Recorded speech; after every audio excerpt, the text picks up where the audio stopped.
Complete works of Swami Vivekananda. Volume 5. Notes from Lectures and Discourses. On Fanaticism. There are fanatics of various kinds. Some people are wine fanatics and cigar fanatics. Some think that if men gave up smoking cigars, the world would arrive at the millennium. Women are generally amongst these fanatics. There was a young lady here one day, in this class. She was one of a number of ladies in Chicago who have built a house where they take in the working people and give them music and gymnastics. One day this young lady was talking about the evils of the world and said she knew the remedy. I asked, "How do you know?" And she answered, "Have you seen Hull House?" In her opinion, this Hull House is the one panacea for all the evils that flesh is heir to. This will grow upon her. I am sorry for her. There are some fanatics in India who think that if a woman could marry again when her husband died, it would cure all evil. This is fanaticism. When I was a boy I thought that fanaticism was a great element in work, but now, as I grow older, I find out that it is not. There may be a woman who would steal and make no objection to taking someone else's bag and going away with it. But perhaps that woman does not smoke.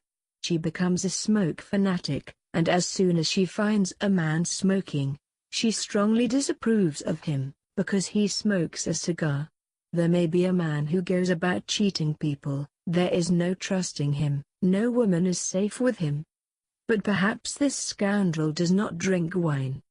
If so, he sees nothing good in anyone who drinks wine. All these wicked things that he himself does are of no consideration. This is only natural human selfishness and one-sidedness. You must also remember that the world has God to govern it, and he has not left it to our charity. The Lord God is its governor and maintainer, and in spite of these wine fanatics and cigar fanatics, and all sorts of marriage fanatics, it would go on.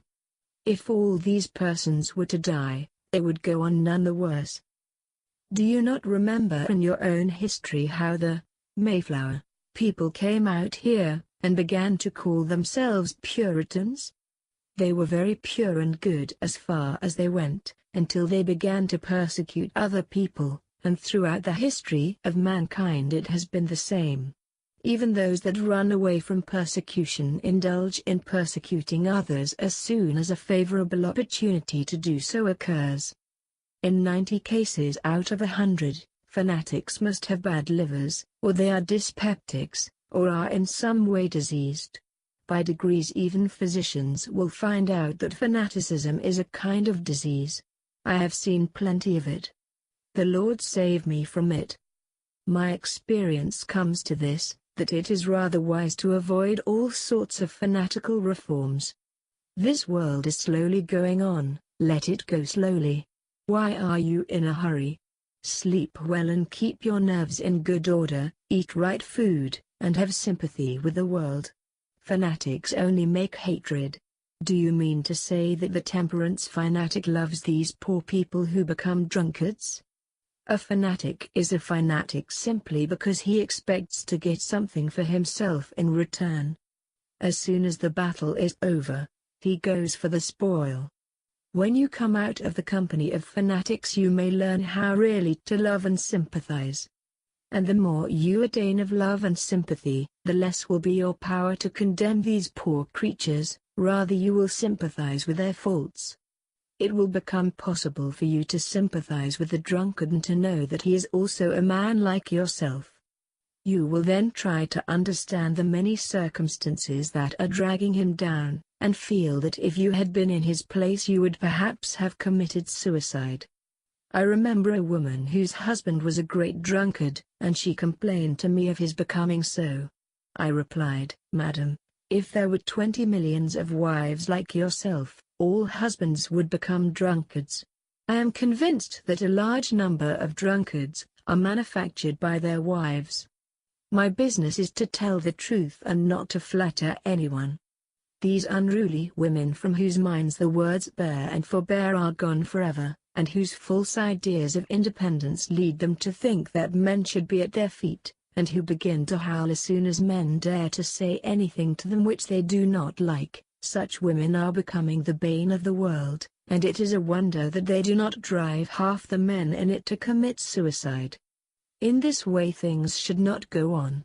Life is not so easy as they believe it to be. It is a more serious business. A man must not only have faith but intellectual faith too. To make a man take up everything and believe it, would be to make him a lunatic. I once had a book sent me, which said I must believe everything told in it.